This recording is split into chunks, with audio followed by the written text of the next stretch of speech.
जय हरी. एकादश स्कंध भाग 87. 5व्या अध्यायामध्ये नाथ महाराज आपल्याला कर्मठांचा भ्रामक ध्येयवाद याबद्दल सांगतात की कर्मठांना वेदांचं ज्ञान थोडंच असतं, पण त्या ज्ञानाचा आपल्या जन्माचा, कर्माचा, पूज्यत्वाचा अभिमान वाढवून ते वाया जातात. अनेक प्रकारच्या अभिमानामुळं त्यांची देहबुद्धी वाढते. आता गारुड्यापाशी विद्या थोडीच असते, पण त्याच्या सगळ्या अंगांवर पदकांची गर्दी असते. तसं उच्चवर्णीयांना ज्ञान थोडं असतं. विधी, विधान, मंत्र किंवा कोणत्या कर्माला कोणतं तंत्र यापैकी काही त्यांना कळत नाही, पण त्यांना मोठा गर्व असून जाणतेपणाचा ताठा तर फारच असतो. बरं, पण सगळेच असे यातले नसतात बरं का.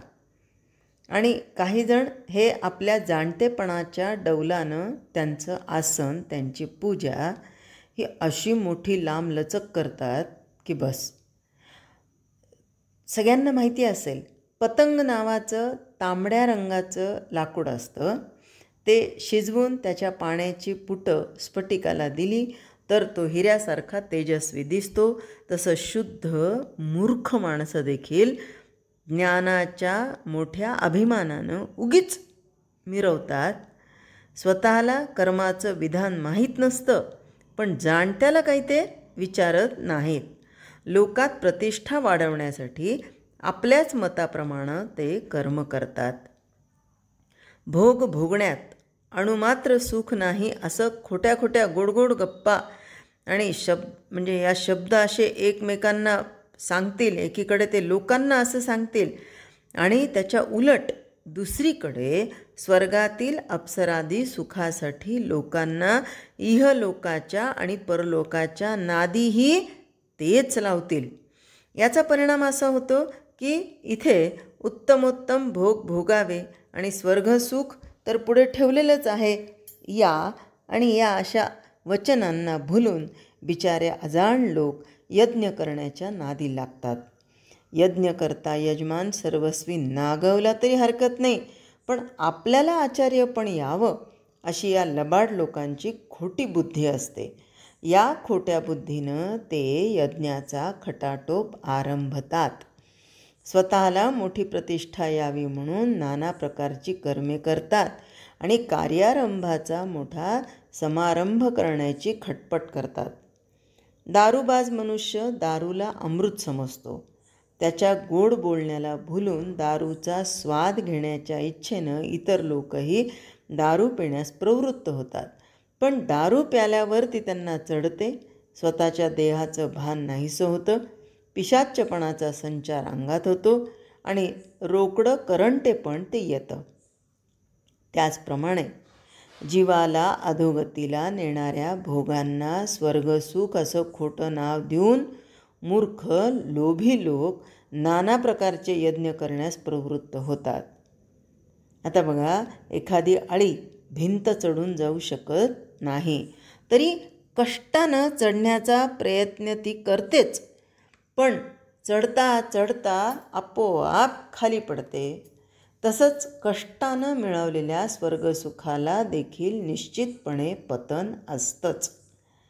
नाथांच्या काळी वैदिक यज्ञयागांचं आणि पौराणिक व्रतवैकल्यांचं भयंकर बंड माजलं होतं.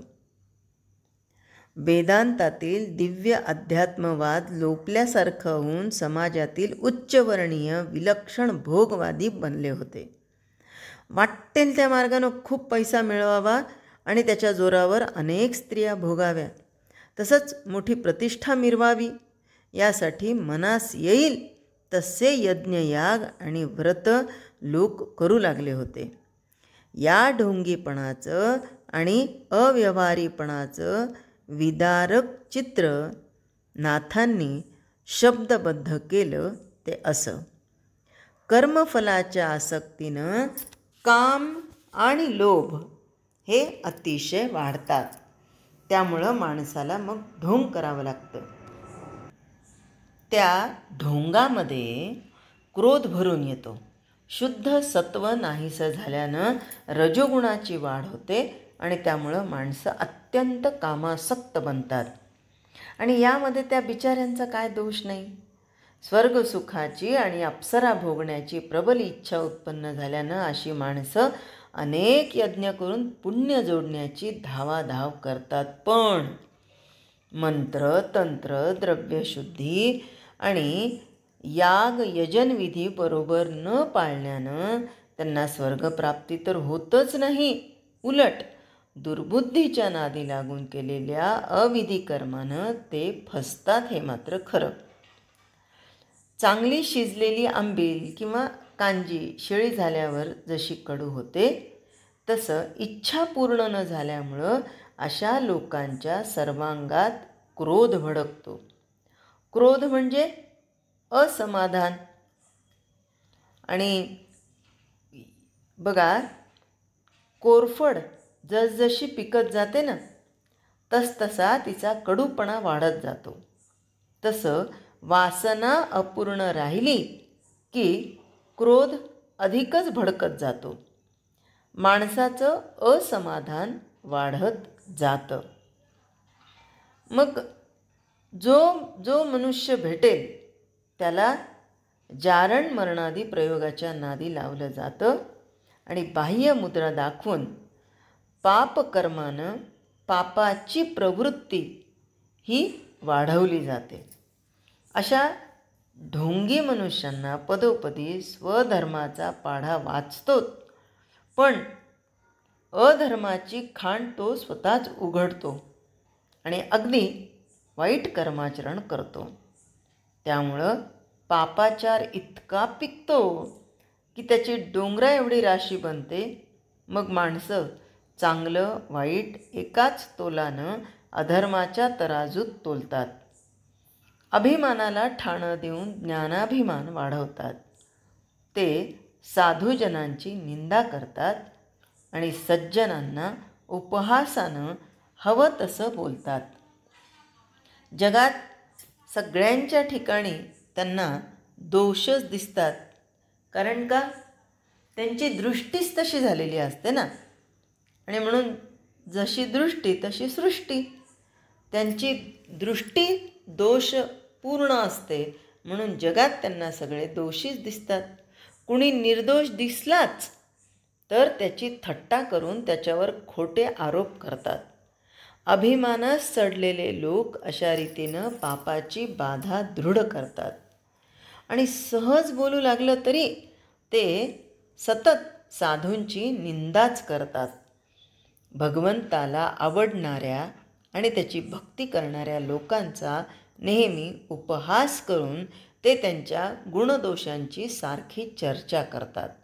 कोण? हे कर्मठ लोक. आणि एखादा ब्राह्मण भगवंताचं नाम घेऊ लागला तर ते त्याला अधर्म म्हणतात. भगवंताची नामकीर्ती ऐकून ते त्याला महापाप म्हणतात. कारण तो भगवंतावर विश्वास ठेवतोय ना, यांच्यावर नाही ठेवत आहे. मग यज्ञ याग करून यांना पैसा मिळत नाही आहे ना, यांना प्रतिष्ठा मिळत नाही आहे, आणि म्हणून ते त्याला महापाप म्हणतात. भगवंताच्या नामाची निंदा करणारा किंवा भगवंताच्या कीर्तनाबद्दल दुर्बुद्धी धरणारा मनुष्य खरा दुष्ट आणि भजनवैरी दुर्जन समजावा. काम वासनेनं वेडे झालेले, तसेच मैथुनापुरते सुखच नाही या भ्रमानं मूर्ख बनलेले लोक स्त्रियांच्या सर्वस्वी नादी लागतात. हे मूर्ख लोक मोठ्या शब्दचातुर्यानं आपली बाजू कशी मांडतात ते पहा. ते म्हणतात की नाना प्रकार करून स्त्रियांचा भोग घेणं हीच मनुष्य जन्माची इति कर्तव्यता आहे. आता बघा, ते म्हणतात की स्त्री समागमात प्रत्यक्ष सुख मिळतं ते सोडायला सांगणारे महामूर्ख समजावेत. आता कोण खऱ्या अर्थाने महामूर्ख आहेत? आणि परत त्या महामूर्खांनी वैराग्याच्या सोंगानं पुष्कळ लोकांना फसवलं आहे. घरातील स्त्री आणि अनेक प्रकारचे सुखभोग सोडून ज्यांना वैराग्याची उत्कट भावना होते त्यांना त्यांचं कर्मच शिक्षा करतं. पहा, आता ते त्यांना शिक्षा करणं म्हणतात. ज्यांनी वैराग्य प्राप्त करून घेतलेलं आहे त्यांना. आणि ते म्हणतात की त्यांचं दैवच त्यांना नागवून वनास पाठवतं. अहो, गृहस्थाश्रमात काय देव नाही का? उगीच आपलं वेड्यासारखे हे लोक वनाकडे धावतात. देव जर खरोखर जंगलात असता तर हरण, ससे, वाघ का तरून जात नाहीत? आसन घालून ध्यान केल्यानंच जर देव भेटतो तर बगड्यांचे कळप का उद्धरून जात नाहीत? एकांतात गुहेमध्ये राहून जर देव भेटता तर बिळात राहणारे उंदीर तरून न जाता घरोघरी चिवचिव करत का फिरले असते? देव खरोखर मोठा सर्वज्ञ आहे. त्यानं पशुपक्ष्यांच्या नरमादी जोड्या निर्माण करून ठेवल्या आहेत. पण देवालाच वेडा ठरवून वेदांती लोकांनी उगीच वैराग्याचा बडेजाव माजवला आहे. उपस्थ म्हणजे जननेंद्रिय हेच काय त्या आनंदाचं स्थान आहे असं खुद्द देवाचं वचन वेदामध्येच आढळतं. पहा आता, हे बिनकामाचं कोणत्याही गोष्टींचा आव आणतात आणि वेदांना बदनाम करतात. आणि त्याचा देखील अवमान करून ते काय म्हणतात की वेदांमध्ये सांगितलेलं आहे की हेच सगळं आनंदाचं स्थान आहे, तर त्याचा देखील अवमान करून अज्ञानी लोक त्यागाचं मोठं बंड माजवतात. स्वतः देवानं मैथुनामध्ये परमानंद घालून ठेवला आहे, त्याचा त्याग करून मूर्ख लोक विरागी होऊन संन्यासी होतात. खरोखर जगातील केवळ वेडे लोकच संन्यासी बनतात. शिक्षा म्हणून देव त्यांना दारोदार भीक मागायला लावतो. आपल्या बायकोला टाकून तसंच कर्म सोडून जे संन्यासी होतात त्यांना त्यांच्या स्त्रीचाच शाप बाधतो. अर्थात भीक पण त्यांना पोटभर मिळत नाही. भीक मागणं ही हाताला शिक्षा. मिशा मोडून मुंडन करणं, भगवे गुंडाळून भटकायला लावणं ही आणखी घोर विटंबना. ती त्याच्या स्त्री शापाचाच परिणाम होय. आणखीन हे काय म्हणतात, संन्याशी लोक दोन्ही हातात पुष्कळ माती घेऊन त्रिकाळ स्नान करतात आणि हातात झोळी घेतात. हे सगळ्या गोष्टी स्त्री शापामुळंच घडून येतात. आता सांगण्याचं तात्पर्य असं की स्त्री सुखामध्ये सुख नाही आणि स्त्री त्यागासारखं पातक नाही, ही गोष्ट या मूर्खांना समजत नाही आणि उगीचच ते वैराग्याच्या नादी लागतात.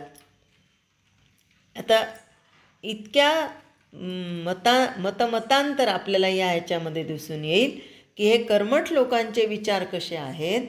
जे करू नये त्याच्या नादी ते इतर लोकांना लावतात. जे योग्य नाही तेच योग्य आहे असं मार्गदर्शन करून त्यांच्याकडून लुबाडून घेतात. आणि याचा पुढचा भाग आपण उद्याच्या भागात. जय हरी.